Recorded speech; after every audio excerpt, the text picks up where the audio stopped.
Hey, thank you very much, Michael. And Shawn, hey, it's great to spend a few minutes chatting with you as well. Welcome aboard. Absolutely. Yeah. Hello, everybody. It's exciting. Keith and I started to talk about this yesterday and stopped ourselves so that you're getting the real talk. This isn't rehashed. And I got to tell you, Shawn, it's a little out of my comfort zone normally, based on how I teach, and I prepare and I study and I line things up, and then I go back and I edit it and I re-record, and it's all like almost scientifically done.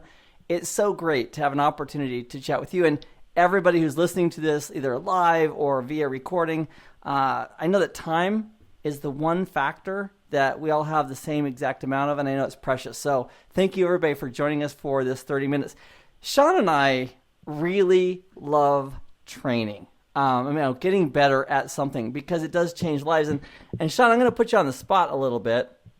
I actually went up to the CB2 Nuggets webpage, up to the trainer bios, and I got this as the main quote under your name. It says, quote from Shawn Powers, "I train to give people the chance to experience job satisfaction, life satisfaction, accomplishment, success, joy." And as I read that, I'm just like, that really just sounds like Shawn. You love training, do you not? It's true. Thank you I'm really glad that my quote wasn't something weird about toenails or something. No, it's true. And partially because, I've had great jobs and I've had really horrible jobs.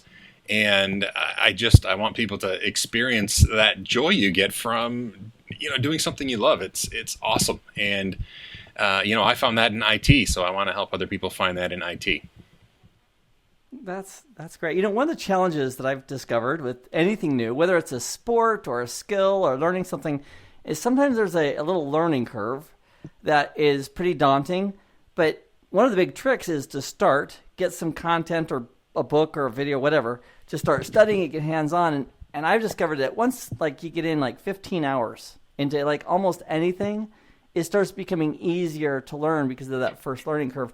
So what we're going to talk about, you and I, Shawn, and everybody else who's joining us for this roundtable conversation, is 30 days before they're going to take a certification. What would be some really great things to do? What would be some good ideas? And Shawn and I came up with a partial list. We're just going to talk about those. I think the first of those on this list is your idea. It's to read through the exam objectives. Tell me about that, Shawn. Yeah, so, we talked about 30 days, and I think it's fair to point out that some people may not start the process 30 days in advance. Some people are really last-minute studiers, so if that's you and you have 2 weeks until your exam, it doesn't mean you should just give up, but, the timetable is going to be accelerated for you. When I talked about reading through exam objectives, partially that's what I had in mind, because sometimes you feel pressured. Now, whether it's 30 days or however long it is, you feel pressured. You want to make sure to study the right thing. And when you read through the exam objectives, even without studying the topics in depth at that point, just reading through them, you can get a feel for, what do I know? What am I comfortable with? What could I talk to somebody about? Versus, man, I know what that word is, but I'm just not familiar with it. Or possibly okay, I have no idea what that means. I really need to study that hard. So just getting a feel for, the types of, or the qualifications or the objectives that really are going to require you to learn more. I think that's important. And you circled it as I'm talking, Keith. Thank you for that, because that's perfect. If you have them printed out or they're on your screen, highlight the ones that you really want to study, because that's, most likely your first instinct is going to be right when you read through them. Okay. And so I would also just, on top of that, maybe the first time we read through the objectives for the exam and what we're going to test on, maybe make sure that's done way before 30 days, right? like maybe 2 months or 3 months is when we start studying. In fact, Anthony and I did a conference we spoke in, where was it? It was in Dallas a couple weeks ago. And in Dallas, when we spoke, Anthony shared his technique on how to become ready for a CCIE certification. And one of those aspects is to go ahead and take every topic. For example, what are some of the topics that you're really passionate about, Shawn? I know you're really passionate about Linux everything, correct? That's what I'm best at. That's not necessarily the Okay, only thing I'm passionate about, but yeah, I'm most familiar with Linux things. Okay, so if I was studying Linux and I was going to take some certification with Linux, and there was a list of objectives, perhaps as we begin to study, I like this idea a lot, by the way, is take every topic and then rank ourselves between 1 and 5. Like, for example, if there was a topic like, LS. Let's say I didn't know what LS did or what it was, or that command line interface option. If I didn't know what that was, I could rank myself on that command as I 1, meaning I have no idea what it is. If I was a master with LS and all the options and switches, and I could use grep associated with everything else, I could then maybe rate myself a 5.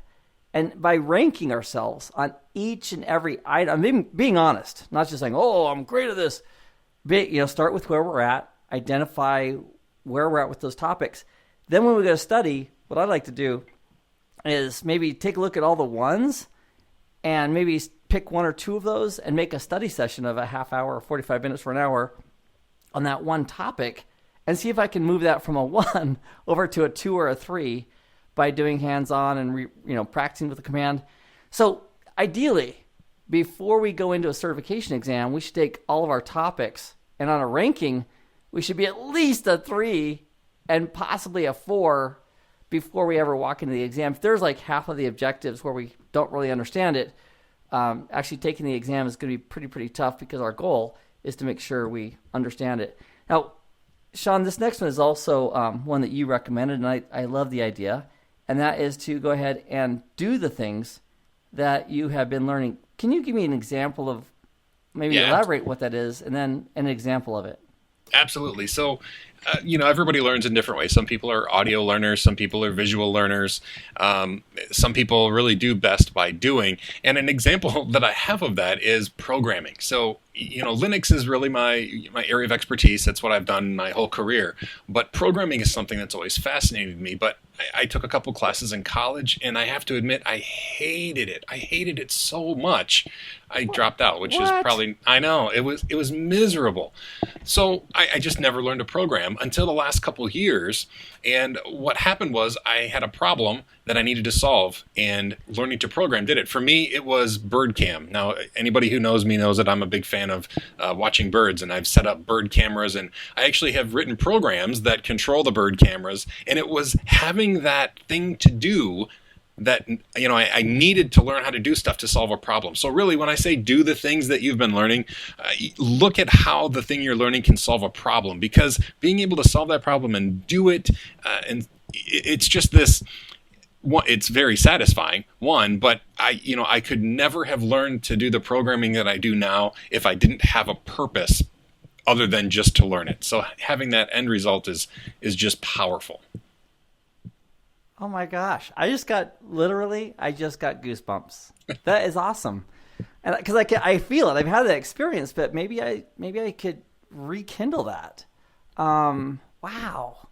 That's awesome. So making sure I understand what you just said, instead of just learning something to learn it, you learned it and then had a challenge or a problem or a solution you're looking for where you got to apply it. So you got to actually use the skills, and as a result, you got to create your bird cam automation software. Is that right? Yes, and the secret behind why I do what I do, that's the exact same thing that my quote talked about.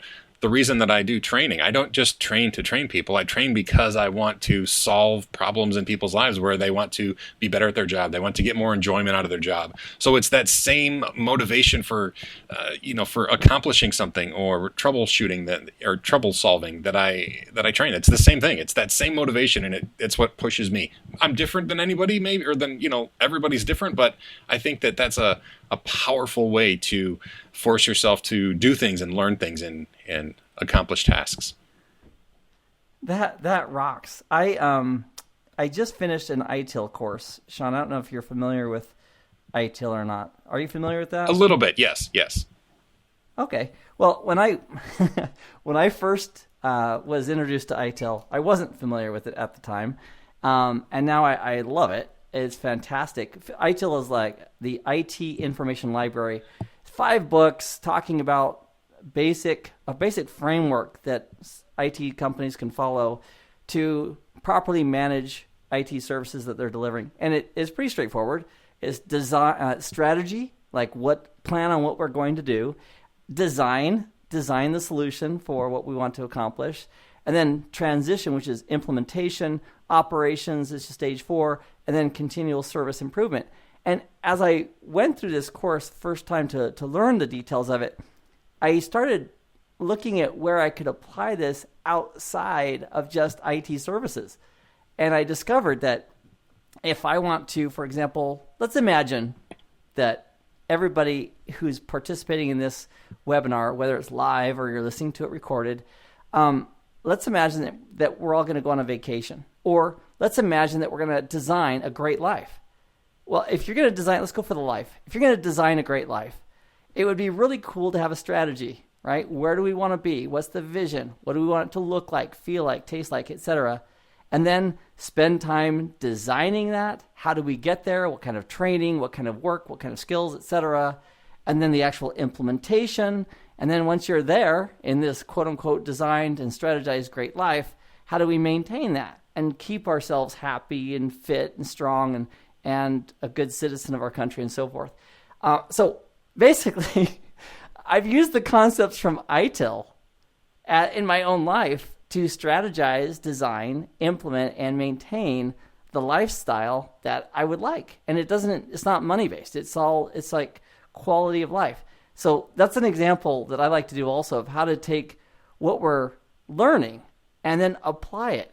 And one of the secrets for me is that as I start to apply it to other things, very much like your programming, applying it to your BirdCam and your BirdCam solutions, it really is fun. And it also embeds it and becomes more of a habit and a pattern at least for me. And I bet you that coding that you did for the BirdCam solution, I don't think you're going to forget that anytime soon, are you? The skills? No, because it's become a passion. I don't just know it, but I'm passionate about it because it has this warm place in my heart now. It sounds like ITIL does. You're using those skills in other ways because, not because you have to, but because it's useful and it's kind of become part of who you are and how you approach things. That's awesome. Now, this one right here, explain the objectives to someone you know. I've heard, in fact, I've talked about many times teaching other people what I learn as I study it. But in the comments, I got some comments from Shawn a couple days ago, and he said, not really teach, but explain the objectives regarding what you're learning. Can you elaborate on that? What were you thinking there? I'm interested in what you have to say there. And it is based on that whole concept of if you want to learn something, teach it, because you really need to know things to be able to teach them. But here's the deal. The things that I tend to teach are not interesting to my wife or my 3 teenage daughters. Believe it or not, they don't really want to learn, how to install Linux. They don't want to learn, how to set up PAM authentication modules or anything like that. However, they do love me, and they're willing to have me just talk about the different objectives to them. If I can explain the objectives themselves, even if I'm not teaching them how to do the things, but just explain what they are, what they, what this is talking about, why it would be cool for, I'm doing a nugget on PAM, which is pluggable authentication modules. That's why I just said that. If I can bring my daughter in and say, this is a way that programmers who design different programs don't have to worry about the authentication part. They can actually use this module that's already in Linux so that they can just say, focus their energy on writing their program. If I can explain that briefly and they get it, then I think, okay, at least I know what's happening here. So, back to your idea of, rating your abilities on a 1 to 5 level, if you can explain what the concept even is, I think that gives you a few more ticks up the ladder as far as your comprehension goes. Okay, I would totally agree. I think it was Einstein, but it could have been somebody else. And I'll paraphrase. He said that if a person cannot explain a concept simply, they don't know it well enough. And if that was Einstein, this is the guy that came up with the theory of relativity, right? So I guess there's some scale in that. I love the idea of teaching others. I've got some friends in my life that I can talk to about tech and what I'm learning, and they will just smile, right? And they'll listen. But what it helps me do as I speak it to another human being and talk about it, it gives me the chance to clarify those in my own mind. And also, if I have a really a big gap in my knowledge for something, that's also a fantastic time for me as I'm trying to explain it to realize, oh, you know what? I guess maybe I don't understand that quite as well. So let me go ahead and study it on my own.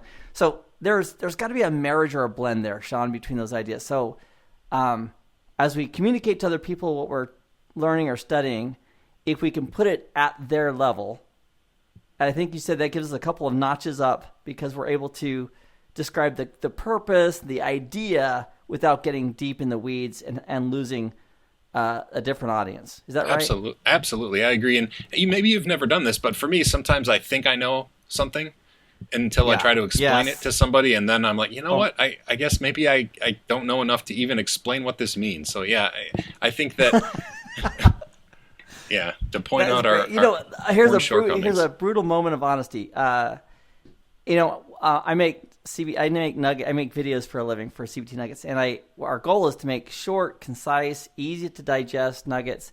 Sometimes I will record like a section of one, and I'll do it like 8 or 9 times because it's not going well. And so once I get into like 2 or 3, like I'm talking about like a 2-minute section, once I go 2 or 3 times, I stop the recording and I think, wait, back up the truck. What am I trying to say? What is the objective of this communication right now in this nugget? And then if I'm not clear on that, or if I'm not doing it correctly, I'll take a little break and I'll go back and research it and study it until it's crystal clear in my mind. And then I can record it and it goes a lot better. So I appreciate that. The fact that if finding those gaps where perhaps we need to go ahead and study a little bit more. You know what? Learning is fun too.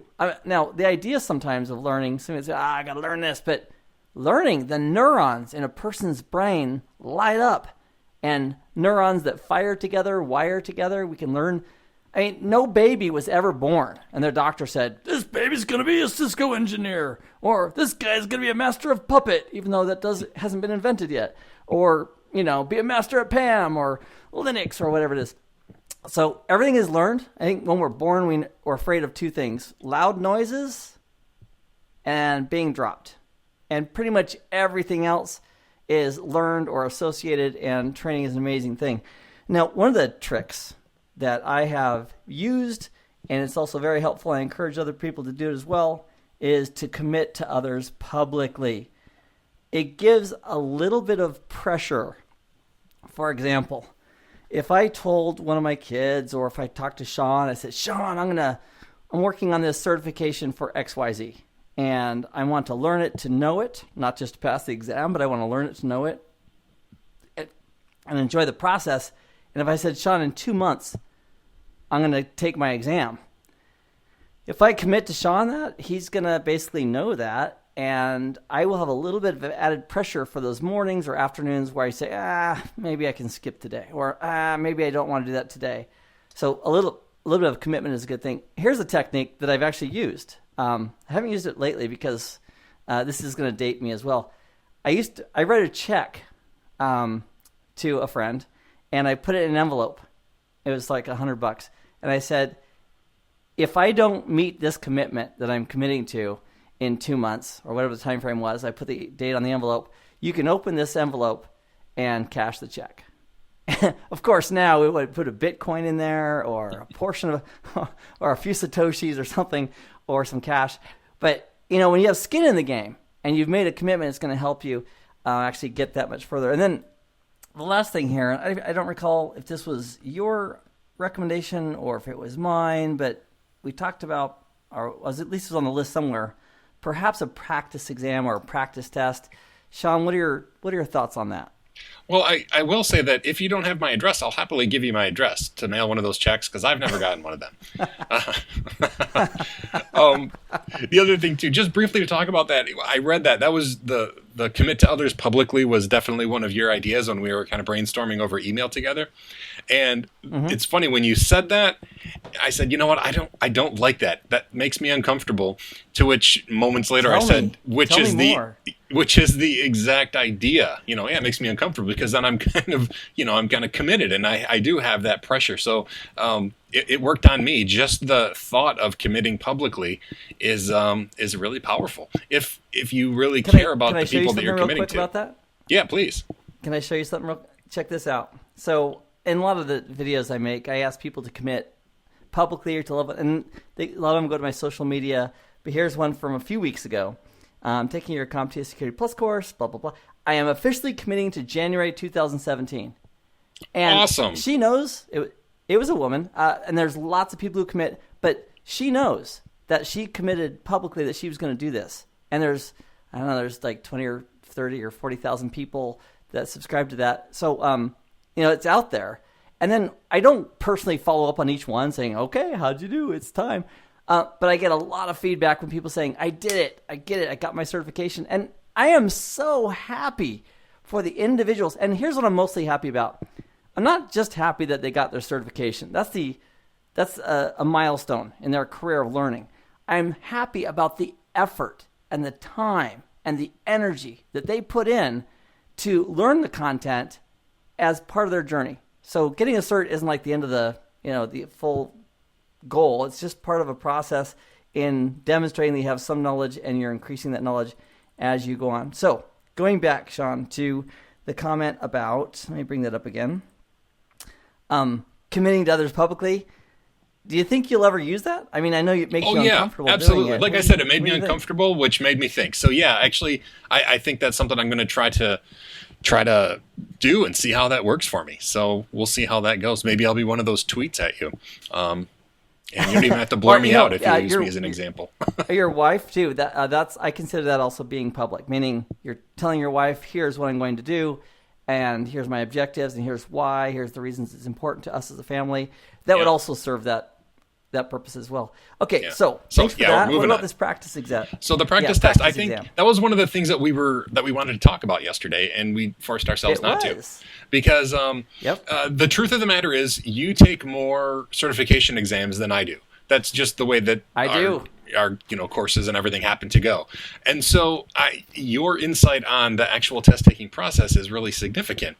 One of the things that I've historically liked is having a practice test. Now, some practice tests are better than others.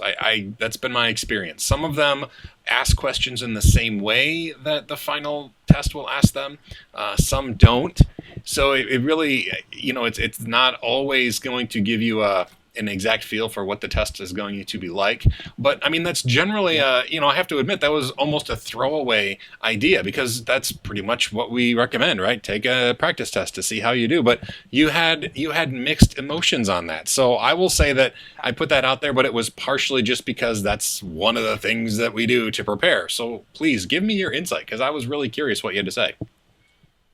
Okay, well, thank you. My feeling on practice exams is they are so varied.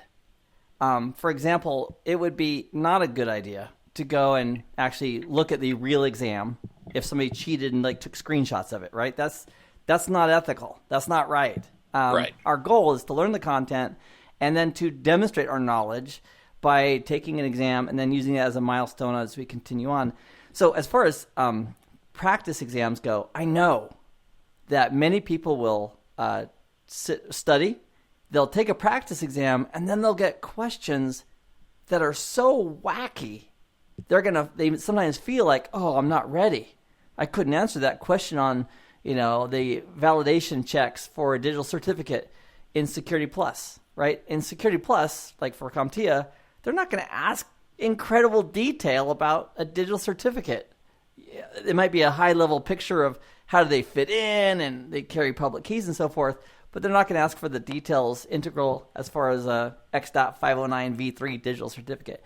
So the challenge is that if a person is studying good material, if they take a practice exam and they don't do well on it, it could be because the people who made the practice exam are way off on the scope or breadth of the actual exam itself. So my challenge is that consider how well that practice exam reflects the content being covered right? And then also reflect the style. Like, is it going to feel and look like? Because I have taken practice exams, and there's some really reputable companies. CBT Nuggets is involved with a couple of them that make really good practice exams. But I have seen questions I was like, what? And I went out and took the exam. I thought, wow, that one question, maybe a small portion of them have nothing to do with the actual real content as far as the scope. So that was my concern, Shawn. It's maybe a little anticlimactic there, but I wouldn't trust the fact that I got 80% right on a practice exam as a good indicator that I'm 80% solid on all the content that's really going to be presented to me in a certification exam. I think that's okay. I think that's very fair. And for me, anytime I've taken a practice exam, it's not to see if I know the material. And I don't mean for this to sound like arrogant, but I feel like I know if I know the material or not. A lot of times taking a practice exam for me is if it's an exam that is going to be similar in format and similar types of questions where it's going to prepare me for the types of questions that will be asked. I find that a lot more useful. And the problem is, you said you put it right on the head there. It's some exams are great for that, and some exams or some practice exams are just terrible in that they don't necessarily match what the real exam is going to be like. So apart from have I mastered the content? I don't think relying on a practice exam for that is great. But am I prepared to take this exam in the way that they will expect me to demonstrate my knowledge? It has some value to it. Gotcha. Awesome. So we have a few minutes left, and let me just share with everybody a few ideas. Number one, before you go to certification, before you start preparing, take an accurate assessment of where you are with the content when you start, and then keep track of your progress as far as how well you're learning each of the topics. And as Shawn said, you might really know when you know the topic versus when you just kind of have a general idea or you're not clear. So be honest with yourself. You'd want to fight procrastination. We could look at this guy all day long. He's never going to get past one because he's procrastinating. So I want to share with you just a couple of quick tips on how to stop procrastinating. Number one is think about the pain if you don't do anything. Think about how terrible life is going to be if you don't move your feet and do something. For some people, that's a huge motivator. And if it can motivate you to start the process and start your studies and continue your studies, fine, do it. The second option I like more. It's to think about how great it will be once you do have your certification, once you do have that knowledge, once you do have those skills. And the third option I'd like to share with you is don't think about it, just do it. Schedule your time, follow your plan, and periodically, step by step, day by day, simply move closer to your goals. And that's probably one of the biggest secrets about being ready 30 days before is that 2 or 3 months before, or in my case, with a CCIE I got in 2001, I studied for 8 months, 5 days a week, 4 hours a day. For 8 months. And I passed my CCIE in 2001 on the first try, only because I had put all that appropriate time in to make sure I was ready for it. So those are some of the. I had some other slides I want to share, but we've covered, I think, most of them. I'd like to put up the contact information for Shawn and myself. I put the zeros in red for your contact information, Shawn, because those are zeros in red, not O's. And I do have one question in the queue I'd like to answer. It says, I scheduled my CCENT, it's a Cisco entry-level exam, on December 20th. I didn't understand where to start, which topics need to study first, and I don't know how to make notes from Todd Lamley or other official cert guide. Hope my answers are found on this webinar. So specifically, and this is for that question, if I haven't read Tom Lamley's book, I'm sure it's fine. I would recommend getting the blueprint from Cisco. It's on their website, Cisco, learning at cisco.com. Get the blueprint for CCENT, print it out, look at each of the topics, and rank each one between 1 and 5. 1 is, I don't know what this is yet. 5 is, I'm a master. Not only could I install this and configure it, but I could also troubleshoot it. And then go down, and then using whatever study material you want to. Jeremy Chara's content at CBT Nuggets happens to be awesome. But whatever content you want to use to study that would be great. Following Shawn's recommendation, you want to practice with that. Maybe build a lab, a virtual lab or a physical lab, and practice what you are learning Also think outside of the box. Think, okay, based on these tools and these protocols, can I configure it a little bit differently than what the book says or what the video says? Get comfortable with the tools and practice, practice, practice. Then if your exam is on December 20th and you look down the list of the blueprint, you should hopefully be at least at a 3 and hopefully a 4, ideally, on at least every topic. And if you are a 3 or 4, like comfort level and knowledge-wise and hands-on practice-wise, a 3 or 4 on every single item, you should be ready to go. And if you're not, you want to dive into those areas and study more. So that would be my recommendation for that. Shawn, we are out of time. And I just have one last question, which I will take, and that is, please chat a little about physical versus virtual labs. Physical labs, if you buy your own, cost more money. So there are a bunch of virtualized options. Cisco has offerings. Third-party companies have simulators. The Academy has something called Packet Tracer in a Cisco environment. Anytime you can virtualize something, it's going to be less expensive and a better option because you can be at 30,000 feet in a virtualized environment on your laptop working on whatever it is and not have to be tied to physical connectivity to a physical rack. So any virtualized options, and there's lots of them out there, are the best options possible when you're doing learning because you can also snapshot it and roll it back.